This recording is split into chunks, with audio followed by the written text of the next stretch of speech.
માંગો છો? Thank you very much.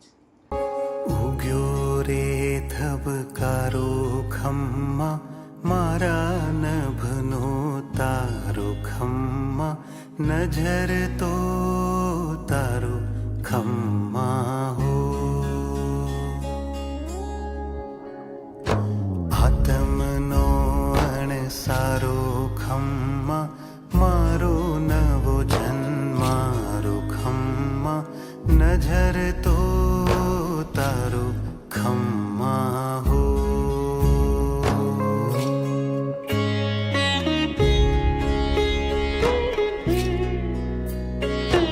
જય શ્રી કૃષ્ણ. મારું નામ પટેલ ગીતા છે. મારે પ્રોબ્લેમ હતા, મતલબ મારા મેરેજને. જય શ્રી કૃષ્ણ. હાય, મારું નામ પટેલ ગીતા છે. કેમ છો બધાય? બધા નુકા બેસ્ટમાં આવે એટલે તો બેસ્ટ જ હોય ને, બરાબર ને? હે, હવે મારો પ્રોબ્લેમ એ છે કે મારે ગાયનિક પ્રોબ્લેમ હતો. મારા મેરેજને 23 વર્ષ થઈ ગયા છે, બરાબર. પણ પહેલાં મેં ઘણી દવાઓ કરી ચૂકી છું. 15થી 17 વર્ષ પહેલાં મેં 5 લાખ તો IVFમાં ખર્ચ્યા હતા. 2 વાર કરાયું તોય મને રિઝલ્ટ ના મળ્યું. બાકી બીજા ડૉક્ટરોની પાસે હું ગઈ તો પણ મને રિઝલ્ટ ના મળ્યું. પછી મારી મમ્મી જતી હતી નુગા બેસ્ટમાં, તો એણે મને કીધું કે બેટા તું થોડો તો ટ્રાય કર, કે તું બધું કરી ચૂકી છું, બરાબર, તો તું થોડો ટાઈમ આવી કે. એટલે હું પાછળ થોડો ટાઈમ ગુરુકુલ જતી હતી. પછી નુગા બેસ્ટનું મને અહીંયા શાસ્ત્રીનગર મારી મમ્મીએ સજેસ્ટ કર્યું, બરાબર. થોડો ટાઈમ હું ત્યાં ગઈ. મારા હસબન્ડને કમરનો પ્રોબ્લેમ હતો તો મહિનો એ ત્યાં ગયા તો એમને તો બહુ જ સરસ થઈ ગયું, મહિનામાં સારું થઈ ગયું. પ્લસ મારા સાસુને બી એવો પ્રોબ્લેમ થઈ ગયો કે પછી મેં કીધું કે મમ્મી તમે થોડો ટાઈમ જાઓ, તમે જોઈ લો કે તમને કેવું છે. એમને બી પગમાં પ્રોબ્લેમ થઈ ગયો હતો.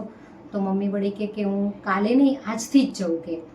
તો મમ્મી ત્યાં ગયા, એમને 3 મહિના થેરાપી લીધી તો એમને તો બહુ જ સરસ થઈ ગયું. 1 દિવસ બી એ નહોતા પાડતા. પછી મારો પ્રોબ્લેમ આવ્યો કે પછી મારા સાસુએ જ કીધું કે બેટા તું આટલું બધું તું કરી ચૂકી છું, 15થી 17 લાખ તો મેં ખર્ચ્યા જ હશે કદાચ એમ. તે છતાંય 0 રિઝલ્ટ હતું મારું એમ. કેમ કે મારા ગર્ભાશયનો પ્રોબ્લેમ હતો, ગર્ભાશય સ્મોલ હતું મારે. પછી મેં થોડો ટાઈમ શાસ્ત્રીનગર હું ગઈ અને મેં થોડો ટાઈમ થેરાપી ત્યાં લીધી. પછી મેં બેડ ઘરે લઈ લીધો કે ના સારું છે મને બી, કેમ કે ઘરે લઉં તો 3 ટાઈમ લઈ શકીએ. પછી હું મારા હસબન્ડ રેગ્યુલર ઘરે થેરાપી લેતા હતા. પછી મને નુગા બેસ્ટમાં હું મહિનો ગઈ, હું મારા હસબન્ડ મહિનો ગયા. ત્યાંથી લેક્ચરો આપ્યા અને ત્યાં સમજાવવામાં આવ્યું કે મારા હસબન્ડનો તો ટાઈમ હોય નહીં, તો કે એના કરતાં તમે ઘરે જ બેડ વસાવી લો તો શું મારા હસબન્ડ બી લઈ શકે, હું મારા ટાઈમે લઈ શકું. ફાઇબોલ જે રીતે સમજાવી છે એ રીતે હું મૂકીને બી લઈ શકું, એ હું ઘરે જ કરી શકું એમ. એટલા માટે મેં ઘરે બેડ ખરીદ્યો. પછી મેં શાંતિથી થેરાપી, હું મારા હસબન્ડ લેતા હતા થેરાપી. અને જે વસ્તુ શક્ય નહોતી એ વસ્તુ શક્ય થઈ. જેમ કે ચમત્કાર ગણો કે જે ગણો. મારી મા બી મને કહેતી હતી કે બેટા તું બેસ્ટમાં નુગા બેસ્ટની થેરાપી લે અને બેડ ઉપર સૂ તો તું એવું જ માન કે હું મારી માના ખોડામાં સૂતી છું એમ. એટલે બહુ સરસ રિઝલ્ટ મળશે. અને હું તો હંમેશા એવી રીતે સૂતી હતી કે ના હું મારી માના ખોડામાં સૂતી છું. જેમ માના ખોરામાં પ્રેમ મળે છે એવી રીતે મને સાચું સરસ રિઝલ્ટ મળ્યું છે, બેસ્ટ રિઝલ્ટ મળ્યું છે. કે ભગવાન ઈશ્વર ગણો કે દવા ગણો કે દુવા ગણો. થોડી દવા બી મેં કરી અને નુગા બેસ્ટથી મને બેસ્ટ રિઝલ્ટ મળ્યું છે. કે મને ભગવાને 23 વર્ષે નુગા બેસ્ટથી મારે બાબો આવ્યો છે. એટલા માટે હું બધાને કહું છું કે ખરેખર બેસ્ટ વસ્તુ છે. ઘરે પરચેસ કરો તો ઘરે આપણે આપણી રીતે થેરાપી લઈ શકીએ એમ કહેવાનો મતલબ. ભલે સેન્ટરમાં તો સરસ જ આપે છે આપણને, સારું જ છે, પણ ઘરે લઈએ તો 3 ટાઈમ લઈ શકીએ. સવારે વહેલા ઉઠીને જે પ્રમાણે લેક્ચરમાં આપણને સમજાવે છે એ પ્રમાણે આપણે લઈ શકીએ એમ ઘરે. કહેવાનો મતલબ કે બહુ સારું છે, બેસ્ટ રિઝલ્ટ છે આનું. અને મને તો મળ્યું છે, મેં અનુભવ કર્યો છે કે ના બેસ્ટ વસ્તુ છે આ તો, કે ઘરે વસાવી જ જોઈએ. મારે તો ઘરમાં ફ્લોરિંગ કરવા માટે પૈસા નહોતા, પણ એ મેં ના કરાયું. પહેલાં મેં કીધું ના મારે પહેલાં આ લેવું છે. એટલા માટે મેં પહેલાં થેરાપીનો બેડ વસાવ્યો અને મને ખરેખર સરસ રિઝલ્ટ મળ્યું કે ના મેં સાચું ડિસિઝન લીધું છે. કે ભલે હું તો કહું છું દાગીનો એક વેચીને બી વસાવવું જ જોઈએ વસ્તુ. કેમ કે કહેવત છે ને કે પહેલું સુખ તે જાતે ન રહે, એ ઘરડાઓ કહે છે ને, એટલે સાચી વસ્તુ છે. અત્યારે બી મને ખરેખર હવે મેં પાછું સ્ટાર્ટ કર્યું છે થેરાપી લેવાનું.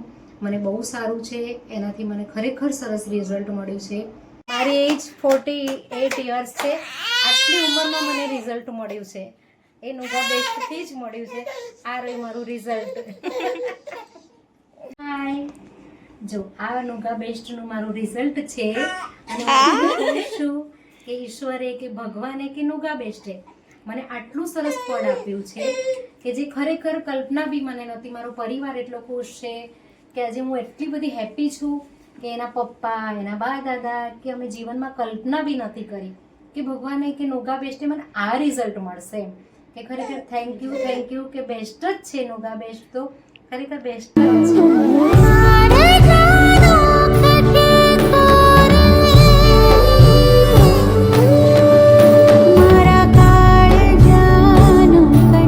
મારે બી સંતાન નહોતું એટલે વિચાર કર્યું કે આનું આપણને રિઝલ્ટ મળે તો આપણે બી થોડા પૈસા ખર્ચવામાં કઈ વાંધો નહીં, એટલે પછી બેડ લેવા સાહસ કર્યું. You very much. સરસ. શું કહેવા માંગો છો, બોલો. બસનો આભાર એમ. તો સારું થયું ને પૈસા ખર્ચી લીધું તો એમ. બેબીની મારે એવી ઈચ્છા હતી કે એને કંઈ ભગવાન જો આપે ને તો વધારે સારું, એટલે આપણે તો ભગવાનને પ્રાર્થના કરીએ છીએ. અને કારણ કે બેડ તો આપણે તમને ખબર છે મધર બેડ છે એ તો સાહેબનો મિસ્ટર તો સોહમનો, કારણ કે એમની મમ્મીને તકલીફ હતી ને એમને આ કર્યું છે સેન્ટર ચાલુ. અને મને તો બધી જો કે ખાસી ખબર છે કે આ બધા ખાસા દેશોમાં આપણો સેન્ટર ચાલે છે. જે ભગવાને જે કર્યું ખરેખર અમારે તો બેબીના ઘરે આટલું આ ભગવાને આપ્યું એટલે અમે બહુ ખુશી છે, બહુ ખુશી છે. સાચી વાત છે. 23 વર્ષે એને ભગવાને આપ્યો પાણી. અખંડ રહેજો રે અજવાળા, ઓ આકાશે રેવાવાળા, લખજો હે તેથી ખેના લેખ. હારું તુજ પર હારું ખમ્મા, વારું જીવતર વારું ખમ્મા, નેહથી નિહારું ખમ્મા હો.